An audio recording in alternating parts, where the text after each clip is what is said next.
हर हर महादेव दोस्तों। ओम नमः शिवाय, श्री शिवाय नमस्तभ्यम। आप सभी को सावन मास की हार्दिक शुभकामनाएं। आप सभी पर भगवान भोलेनाथ का आशीर्वाद सदैव बना रहे। आज की वीडियो में आप सुनेंगे सावन मास महात्म्य का अध्याय 20। पिछली वीडियो में आपने 1 से 19 तक के अध्याय यदि नहीं सुने हैं तो आप लोग जाकर इन अध्यायों को सुन सकते हैं और महादेव जी की कृपा को प्राप्त कर सकते हैं। सावन मास की इस आध्यात्मिक कथा श्रृंखला का आज 20वां दिन है। आज दिन है बुधवार, जो बुद्ध देव, भगवान श्री गणेश और भगवान शिव के ज्ञान स्वरूपों को समर्पित है। आज हम सभी श्रद्धा से नमन करते हैं भगवान शिव के रुद्रावतार को, जो क्रोध और तप के माध्यम से संसार के पापों का संहार करते हैं और भक्तों की रक्षा करते हैं। आइए आज की कथा से पहले हम सभी मिलकर प्रार्थना करें कि हे भगवान रुद्र शिव, हमें अपने भीतर की अधीरता, क्रोध और अविद्या को शांत करने की शक्ति प्रदान करें। हे माँ पार्वती, हमारे मन को शांति, स्थिरता और भक्ति से परिपूर्ण करें। हे गणपति बप्पा, हमारे जीवन से समस्त विघ्न और बाधाओं को दूर करें और हमारी सफलता के मार्ग प्रशस्त करें। हे बुद्ध देव, हमें वाणी में मधुरता, बुद्धि में स्पष्टता और कर्मों में शुद्धता प्रदान करें। यदि आज की पूजा या कथा श्रवण में कोई गलती हो जाए तो कृपया उसे क्षमा करें और अपनी कृपा से हमें आलौकित करें। तो प्रिय श्रोताओं, अब हम सुनते हैं आज का अध्याय। अध्याय शुरू करने से पहले भगवान भोलेनाथ के श्री चरणों का ध्यान करते हैं और प्रसन्नचित मन से आज के अध्याय को सुनते हैं। प्रेम से बोलिए हर हर महादेव। प्रिय श्रोताओं, इससे पहले के अध्याय में आपने जाना था भगवान शिव ने देवी पार्वती को श्राद्ध में जो आमंत्रित किए जाते हैं ब्राह्मण, उनके बारे में बताया था कि किस प्रकार के ब्राह्मण को श्राद्ध में त्याग देना चाहिए और किन को आमंत्रित करना चाहिए। आज भगवान शिव देवी पार्वती को श्राद्ध विधि के बारे में बता रहे हैं, जो कि बहुत ही महत्वपूर्ण और रोचक होने वाला है। आप सभी को आज के अध्याय को जरूर सुनना चाहिए। महादेव जी कहते हैं, हे देवी, अब मैं श्राद्ध की विधि बतलाता हूँ, ध्यानपूर्वक सुनो। श्राद्ध के एक दिन पहले अपसभ्य होकर पितरों के प्रतिनिधि भूत ब्राह्मणों को निमंत्रित करें कि आप लोग पितृ कार्य संपन्न करें और मुझ पर प्रसन्न हो। इस प्रकार ब्राह्मणों को आमंत्रित करने के लिए अपनी जाति के विश्वस्त पुरुषों को भेजना चाहिए। बिना फटा हुआ वस्त्र पवित्र माना गया है। अगर मूर्ख ब्राह्मण अपने सामने ही रहता हो और गुणवान अपने से बहुत दूर बसता हो तो गुणवान को भी श्राद्ध का निमंत्रण देना चाहिए, लेकिन मूर्ख को त्यागना नहीं चाहिए। जो अपने निकटवर्ती ब्राह्मण को पतित न होने पर भी त्याग कर दूर रहने वाले गुणवान की पूजा करता है, वह घोर नरक में जाता है। वेद विद्या और व्रत में निष्पात श्रोत्री ब्राह्मण अगर घर पर आ जाए तो विधि पूर्वक उसका पूजन करके मनुष्य परम गति को प्राप्त होता है। दोनों संध्या, जप, भोजन, दंत धावन, पितृ कार्य, देव कार्य, मूत्रोत्सर्ग, मलोत्सर्ग, गुरु के समीप तथा यज्ञ, इन अवसरों पर जो मौन रहता है वह स्वर्ग में जाता है। अगर जप आदि में किसी तरह मौन भंग हो जाए तो वैष्णव मंत्र का उच्चारण और भगवान विष्णु का स्मरण करना चाहिए। दान, स्नान, होम, भजन और देव पूजन में देवताओं के लिए सीधे कुश उपयोग में लाए जाते हैं और पितरों के लिए द्विगुण भुग्न कुश उत्तर मुख होकर देवताओं का और दक्षिण मुख होकर पितरों का कार्य करना चाहिए। अग्नि, भस्म, जौ और जल से चिन्ह बना देने पर तथा चौखट बीच में होने पर भी पंक्ति दोष नहीं होता। इष्ट श्राद्ध में क्रतु और दक्ष, वृद्धि श्राद्ध में सत्य और वसु, नैमित्तिक श्राद्ध में काल और काम्य श्राद्ध में अध्व और बिचन तथा पार्वण श्राद्ध में पूर्वा और आध्रब नाभ के विश्व देवों का आह्न पूजन बताया गया है। पलाश के पत्तों में श्राद्ध करने से ब्रह्म तेज की वृद्धि होती है। पीपल के पत्ते में श्राद्ध भोजन करने वाला राजाओं का मान्य होता है। पाकड़ के पत्तल में श्राद्ध भोजन करने से सब भूतों पर प्रभुत्व प्राप्त होता है। बट के पत्ते पे भोजन करने से पुष्टि, प्रजा, वृद्धि, प्रज्ञा, धति और स्मृति की प्राप्ति होती है। गंभारी का पत्ता राक्षसों का नाश करने वाला और यशोदायक होता है। महुए के पत्ते में भोजन करने से उत्तम सौभाग्य प्राप्त होता है। अर्जुन वृक्ष के पत्ते में श्राद्ध करने वाला सब अभिष्ट फलों को प्राप्त कर लेता है। मदार के पत्ते में श्राद्ध करने से उत्तम कांत और प्रकाश की प्राप्ति होती है। बांस के पात्र में श्राद्ध करने वाले पुरुष के खेत, बगीचे और पोखरे में सदैव मेघ पानी बरसाते हैं। सोने चांदी के पात्रों में श्राद्ध करने से पूर्वोक्त सभी पत्रों के फल की प्राप्ति होती है। पलाश, अर्जुन, बट, पाकड़, पीपल, कटाय, गूलर, बिल और चंदन यह यज्ञ संबंधी वृक्ष हैं। सरल, देवदार, साखू, खैर यह वृक्ष संविदा के लिए उपयुक्त हैं। श्लेष, मातक, नक्तमाल, कैथ, सेमल, नींबू और बहेड़ा यह वृक्ष श्राद्ध कर्म में निंदित हैं। इन वृक्षों का प्रयोग कभी भी नहीं करना चाहिए। जहाँ अनिष्ट शब्द सुनाई पड़ते हों, जो बहुत रूखी और जीव जंतुओं से भरी हुई हो तथा जहाँ दुर्गंध फैल रही हो, ऐसी भूमि को श्राद्ध कर्म में सदा त्याग देना चाहिए। अंग, भंग, कलिंग, सिंधु का उत्तर तट तथा जहाँ आश्रम धर्म और वर्ण धर्म नष्ट हो गए हों, ऐसे देश यत्नपूर्वक श्राद्ध कर्म में त्याग देने योग्य हैं। देवी ब्राह्मण, सतयुग क्षत्रिय, नेता, वैश्य, द्वापर और शद्र कलयुग माना गया है। विद्वान पुरुष शुक्ल पक्ष के पूर्वाह्न और कृष्ण पक्ष के अपराह्न में श्राद्ध करें। पितृ कार्य में रत्नी बराबर कुश श्रेष्ठ माने गए हैं और रत्नी कहते हैं कोहनी से लेकर कनिष्ठ का उंगली तक के माप को। मूल के पास से कटे हुए कुश वेदी पर आत्सर करने के लिए उत्तम होते हैं। इस प्रकार साथ तिन्नी और दुर्वा भी श्रेष्ठ माने गए हैं। कुश सदैव पवित्र तथा श्राद्ध कर्म में आदरणीय है। ऐश्वर्य की इच्छा रखने वाले पुरुष को उन कुशों पर ही पिंडदान करना चाहिए। ब्राह्मणों को श्राद्ध पूर्वक गर्मा गर्म अन्न भोजन कराना चाहिए। फल, फूल और पेय पदार्थों को ठंडा ही दें। जो स्नेह बस ब्राह्मणों के हाथ में नमक या व्यंजन परोसता है या फिर लोहे के पात्र से परोसता है, उस भोजन को राक्षस खाते हैं। पितर उसे ग्रहण नहीं करते। ब्राह्मणों के पात्र में चुपचाप अन्न परोस कर संकल्प करना चाहिए। करछुल आदि में जो अन्न हो उससे उनका संबंध नहीं रहना चाहिए। जो ब्राह्मण सुअर की तरह पात्र में मुंह लगाकर चप चप करते हुए खाता है अथवा जो हाथ में ही भोजन रखकर उसी में मुंह लगाता है तथा जो भोजन के समय बातचीत करता है, उसके खाए हुए अन्न को भी पितर ग्रहण नहीं करते। 2 वर्ष के बछड़े के मुख में जो सुखपूर्वक समा सके उतने ही बड़े पिंड बनाने चाहिए, ऐसा व्यास जी का कहना है। स्त्री श्राद्ध के पात्र को ना हटाएं। ज्ञानहीन तथा व्रत रहित पुरुष भी भोजन पात्र को ना हटाए। स्वयं पुत्र ही आकर पिता के श्राद्ध में उच्चिष्ट पात्रों को उठाए। उच्चिष्ट यानी कि जो बचा हुआ भोजन है, उनके पात्रों को 3 पिंडों में से एक तो जल में डुबो दें, दूसरा पत्नी को दें और तीसरे को अग्नि में होम कर दें। इस प्रकार पिंडों की यह त्रिविध गति है।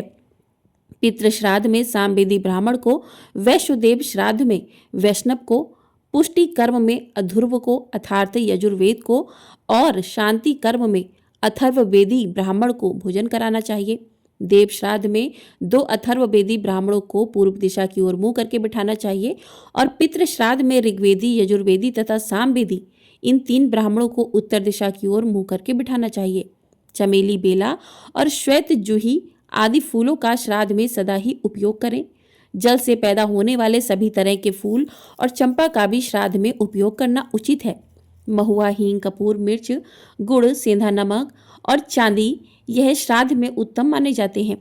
ब्राह्मण, कंबल, गौ, सूर्य, अग्नि, अतिथि, तिल, दर्भ और विहिद काल ये 9 कूतप माने गए हैं। रजस्वला स्त्री चौथे दिन स्नान करके शुद्ध होती है, किंतु देव कार्य और पितृ कार्य के लिए यह 5वें दिन शुद्ध मानी जाती है।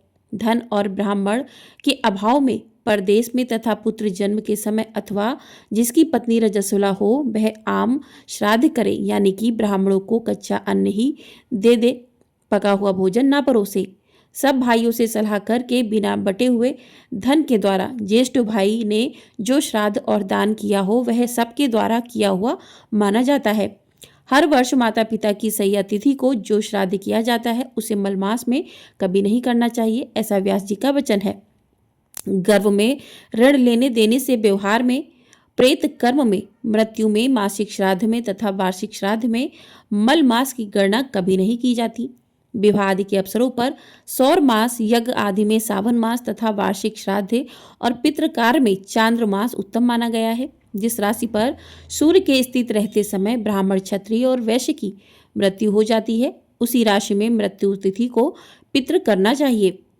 इंद्रयाग, देवयाग, दश, पौर्णमास तथा आग्रहण आदि कार्य मलमास में भी करने योग्य हैं।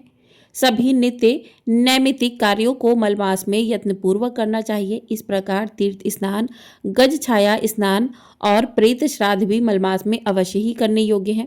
जहाँ भोजन करने वाले भाई बंधु और सगोत्र पुरुष नहीं उपलब्ध होते और अत्यंज आदि से श्राद्ध भूमि गिर जाती है, वहाँ यह सब राक्षसी श्राद्ध का लक्षण है। जो स्वयं श्राद्ध करके दूसरों के श्राद्ध में विवल होकर भोजन करता है, उसके पितर पिंड और तर्पण के लुप्त हो जाने से नरक में गिरते हैं। यज्ञ और श्राद्ध के लिए न्यायपूर्वक ब्राह्मण को निमंत्रण देकर जो किसी प्रकार उसे छोड़ देता है, वह पापात्मा शुकर योनि को प्राप्त होता है। देव श्राद्ध या फिर पितृ श्राद्ध में जब अशुद्धि हो जाए, तब उसकी निवृत्ति होने पर ब्राह्मणों को श्राद्ध का दान देना चाहिए। श्राद्ध की समाप्ति होने पर ब्राह्मणों से आशीर्वाद लेना चाहिए। इससे दीर्घायु की प्राप्ति होती है।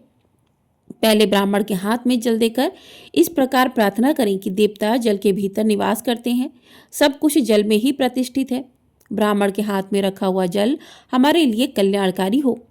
इस प्रकार प्रार्थना करने के बाद ब्राह्मण के हाथ में फूल देकर इस प्रकार प्रार्थना करें, लक्ष्मी जी फूलों में निवास करती हैं, लक्ष्मी जी कमल में निवास करती हैं और लक्ष्मी जी चंद्रमा में वास करती हैं और मेरा मन सदा प्रसन्न रहे। इसके बाद ब्राह्मण के हाथ में अक्षत देकर प्रार्थना करें कि मेरा पुण्य अक्षय हो, मुझे शांति, पुष्टि और धृति प्राप्त हो, लोक में जो कल्याणकारी वस्तुएं हैं वे सदा मुझे मिलती रहें। इसके बाद ब्राह्मण को दक्षिणा देकर प्रार्थना करें कि हमारे द्वारा दी गई दक्षिणा सर्वत्र रक्षा करे और हमारे पास दान करने के लिए बहुत सामग्री हो। इन सभी प्रार्थनाओं के उत्तर में ब्राह्मण एवं स्तुति कहकर उन सभी को स्वीकार करें और यजमान मस्तक झुकाकर ब्राह्मण के आशीर्वाद को सिरोधार्य करें। भोग की इच्छा रखने वाला पुरुष पिंड को सदा अग्नि में डालें।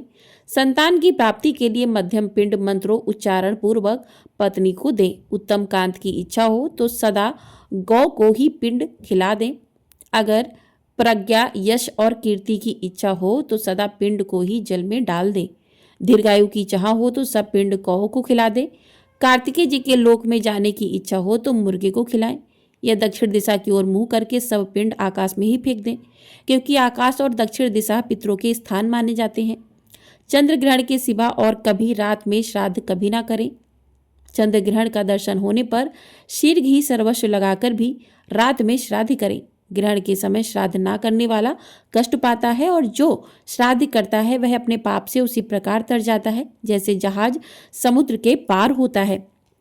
काला उड़द, तिल, जौ, गहने का चावल, महायब, ब्रहयब, यज्ञ काले और सफेद तिल श्राद्ध कर्म में सदा ग्रह हैं। इनका सदा प्रयोग करना चाहिए। बेल, आंवला, मुनक्का, कटहल, आवड़ा, अनार, केला, सामयिक साग और मूंग आदि वस्तुएं श्राद्ध कर्म में उत्तम मानी गई हैं। मसूर, सौंफ और कुसुम के फूल श्राद्ध में सदैव वर्जित हैं। लहसुन, गाजर, प्याज, पिंड मूल, मोरट और बड़ी मूली यह सब श्राद्ध में वर्जित हैं। इनका प्रयोग कभी ना करें। इनके संपर्क से श्राद्ध व्यर्थ हो जाता है और दाता नरक में पड़ता है। प्रातःकाल से लेकर संध्या तक 15 मुहूर्त होते हैं। उनमें 3 मुहूर्त का प्रातः काल, फिर 3 मुहूर्त का संगम काल, उसके बाद 3 मुहूर्त का मध्याह्न काल, फिर उतने का ही अपराह्न काल तथा शेष 3 मुहूर्त का सायंकाल माना जाता है। यही 5वां दिनांश है। प्रातः काल से लेकर रोहिणी तक मनुष्य श्राद्ध करे। रोहिणी मुहूर्त का उल्लंघन ना करे। दिन के 8वें मुहूर्त को कुतब और 9वें को रोहिणी कहते हैं। एक उद्दिष्ट श्राद्ध मध्याह्न में करना चाहिए। केवल जात कर्म संस्कार के समय उसे प्रातः काल किया जा सकता है। पितरों के लिए पृथक और विश्वदेव के लिए पृथक पृथक श्राद्ध करें। श्राद्ध करके ब्राह्मणों को विदा करें। इसके बाद बलि वैश्य देव कर्म करें। अगर आप प्रज्वलित ना हो और उसमें से केवल धुआं उठ रहा हो तो उसमें हवन करने वाला यजमान अपने पुत्र के साथ अंधा हो जाता है। जहाँ दुर्गंध युक्त काले और नीले रंग की अग्नि पृथ्वी पर प्राप्त हो वहाँ पराजय होती है, ऐसा जानना चाहिए। जिसमें लपटें उठती हों, जिसकी ज्वाला में कुछ पीला रंग दिखाई देता हो, जो घी और सोने के समान दैदीप्तमान हो तथा जिसकी लपट प्रदक्षिण भाव से उठ रही हो, वह अग्नि संपूर्ण कर्मों को सिद्ध करने वाली होती है। चंदन, अंगू, तमाल, खस, पदक, धूप, गूगल तथा लोहबान की धूप श्रेष्ठ मानी गई है। कमल, उत्पल, सुगंधित फूल तथा श्वेत रंग के पुष्प श्राद्ध में श्रेष्ठ माने गए हैं। जो सुमना, झिट्टी, रक्तक और कुरटक, यह सभी फूल श्राद्ध कर्म में सदैव वर्जित हैं। सोने, चांदी और तांबे के पात्र पितरों के पात्र कहे गए हैं। श्राद्ध में चांदी की चर्चा और दर्शन भी पुण्यदायक है। चांदी का समीप होना, दर्शन अथवा दान राक्षसों का विनाश, यशोदायक तथा पितरों को तारने वाला है। देवी, अब मैं अमृत मंत्र का उपदेश करता हूँ, सुनो। देवताभ्यापित्य से महायोगेभ्य एवच नमः स्वाध्याये स्वाहाये नित्यमेव नमो नमः। अर्थात देवता, पितर, महायोगी, स्वधा और स्वाहा, इन सबको नित्य बारंबार नमस्कार है। श्राद्ध के आदि और अंत में इस मंत्र का 3-3 बार जप करना चाहिए। ब्राह्मणों द्वारा सदैव पूजित होने पर यह मंत्र अश्वमेध यज्ञ का फल देता है। पिंडदान के समय भी एकाग्रचित होकर इस मंत्र को जपें। इससे पितर प्रसन्न होते हैं तथा राक्षस भाग जाते हैं। अब मैं सप्तर्षि स्रोत कहता हूँ, जो मूर्ति रहित और मूर्तिमान है, जिनका तेज सब और उदीप्त है और जो सर्वत्र व्यापक और दिव्य दृष्टि वाले हैं। उन पितरों को मैं सदा नमस्कार करता हूँ, जो इंद्र आदि देवताओं तथा दक्ष और कश्यप के भी नेता हैं और सप्त ऋषियों तथा पितरों के भी नायक हैं। सबकी अभिलाषा पूर्ण करने वाले उन पितरों को मैं नमस्कार करता हूँ, जो मनु आदि सब मनुष्यों तथा सूर्य और चंद्रमा के भी माननीय पितर हैं। उन सबको मैं हाथ जोड़कर प्रणाम करता हूँ, जो नक्षत्रों, ग्रहों, वायु, अग्नि, आकाश और पृथ्वी के भी पिता हैं। उन सबको मैं हाथ जोड़कर नमस्कार करता हूँ। सातों लोकों में रहने वाले सातों पितरों को नमस्कार है। नमस्कार है योग दृष्टि वाले स्वयंभू ब्रह्मा जी को नमस्कार करते हैं। यह सप्तची स्रोत ब्रह्म ऋषि गणों में पूजित परम पवित्र तथा समस्त राक्षसों का विनाशक है। इस प्रकार हे देवी, इस स्रोत का 3 बार जप करें। जो श्रद्धालु, जितेंद्रिय तथा एकाग्रचित होकर बड़ी श्रद्धा के साथ प्रतिदिन इस सप्तर्षि स्रोत का जप करते हैं, वह 7 समुद्रों वाली पृथ्वी का एकमात्र राजा होता है। जो इस श्राद्ध कल्प का नित्य पाठ करता है, वह पंक्ति पावन है। वही 18 विद्याओं का पारंगत विद्वान माना जाता है। पितर लोग प्रसन्न होकर मनुष्यों को प्रज्ञा, पुष्टि, स्मृति, मेधा, राज्य तथा आरोग्य प्रदान करते हैं। हे देवी, इस प्रकार सरस्वती और समुद्र के संगम पर मनुष्य को विधि पूर्वक श्राद्ध करना चाहिए। प्रेम से बोलिए हर हर महादेव, जय भोलेनाथ। आज की कथा यहीं पर समाप्त होती है। इसके आगे का वृत्तांत आप लोग अगले अध्याय में सुनिएगा। हर हर महादेव। तो इस प्रकार से आज का अध्याय समाप्त हुआ। अब करते हैं भगवान भोलेनाथ जी की आरती। तो आइए। ओम जय शिव ओमकारा, प्रभु हर शिव ओमकारा, ब्रह्मा विष्णु सदा शिव अर्धांगी धारा। ओम जय शिव ओमकारा, एकानन चतुरानन पंचानन राजे, स्वामी पंचानन राजे, हंसानन गरुड़ासन वृषवाहन साजे। ओम जय शिव ओमकारा, 2 भुज 4 चतुर्भुज, 10 भुज अति सोहे, स्वामी 10 भुज अति सोहे, त्रिगुण रूप निरुखता त्रिभुवन जन मोहे। ओम जय शिव ओमकारा। अक्षमाला वनमाला मुंडमाला धारी, स्वामी मुंडमाला धारी, चंदन मृग मद सोहे भाले शशिधारी। ओम जय शिव ओमकारा, श्वेतांबर पीतांबर बागंबर अंगे, स्वामी बागंबर अंगे, सनकादिक भूतादिक ब्रह्मादिक संगे। ओम जय शिव ओमकारा, करके मध्य कमंडलु चक्र त्रिशूल धरिता, जग हरिता जग भरता, जग पालन करता। ओम जय शिव ओमकारा, ब्रह्मा विष्णु सदा शिव जानत अभिवेका, प्रणवाक्षर के मध्य ये तीनों एका। ओम जय शिव ओमकारा, काशी में विश्वनाथ विराजत नंदनी ब्रह्मचारी, नितुट भोग लगावत महिमा अति भारी। ओम जय शिव कारा त्रिगुण शिव जी की आरती, जो कोई नर गावे, कहत शिवानंद स्वामी सुख संपत्ति पावे। ओम जय शिव ओमकारा, ओम जय शिव ओमकारा, प्रभु हर शिव ओमकारा, ब्रह्मा विष्णु सदा शिव अर्धांगी धारा। ओम जय शिव ओमकारा। हर हर महादेव। दोस्तों, ओम नमः शिवाय। इस प्रकार से आज का अध्याय कथा आरती पूर्ण हुई। आपको वीडियो पसंद आई हो, वीडियो को लाइक अवश्य कर लीजिएगा। आपका लाइक हमारे लिए बहुत अधिक महत्वपूर्ण होता है। चैनल पर नए हैं तो चैनल को भी सब्सक्राइब कर लीजिएगा, जिससे आपको हमारे चैनल पर सभी वीडियो समय से प्राप्त हो सकेंगी। मिलते हैं अगली वीडियो में, तब तक के लिए हर हर महादेव। कमेंट बॉक्स में हर हर महादेव अवश्य लिखिएगा।